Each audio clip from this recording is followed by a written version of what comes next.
امرالله صالح وایي ټول ګیدړان او د اسلامي امارت د واکمنۍ مشران سره یوځای شوي دي.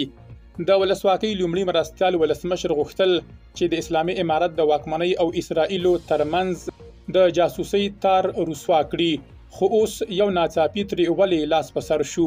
له ګیدړانو څخه د امرالله صالح موخه څوک دي؟ د صالح د پرونیو څرګندونو پر وړاندې د ځینو ډلو چټک او جالب غبرګون څنګه د هغه د نورو اسنادو خپرولو مخه ډب کړه. د ټولو پوښتنو ته په خپله ښاغلي صالح ځوابونه ویلي دي. پتمنو لیدونکو ستړي مشئ.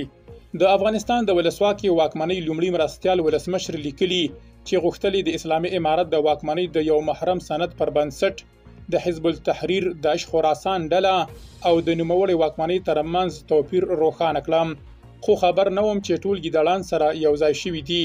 امرالله صالح د خالي یا شنبې پر ورځ د غبرګولي پر 18 پر ایکس لیکلي یا د واکمنۍ دغه دواړه ډلې حزب التحریر او داعش خراسان د CIA او موساد نیابتي ډلې ګڼي، خو اوس دوی خپله ثابتوي چې درې واړه یو دي.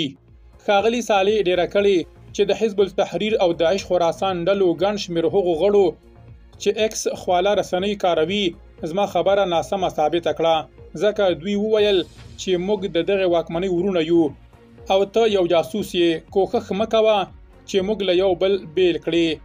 نوموړی ډیروي دا هماغه غږ دی چې اوریدل مې غوښتل. زه له تاسو سره ژمنه کوم چې هیڅکله به مو سره بیل نه کړم. هغه داسې مهال دا څرګندونې کوي چې داعش ډلې په تیرو نږدې 4 کلونو کې د یادې واکمنۍ یو شمېر مهم غړي په خپلو بریدونو کې وژلي دي.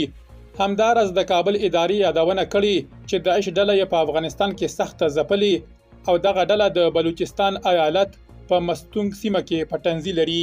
درنو لیدونکو له ملتیا مننه.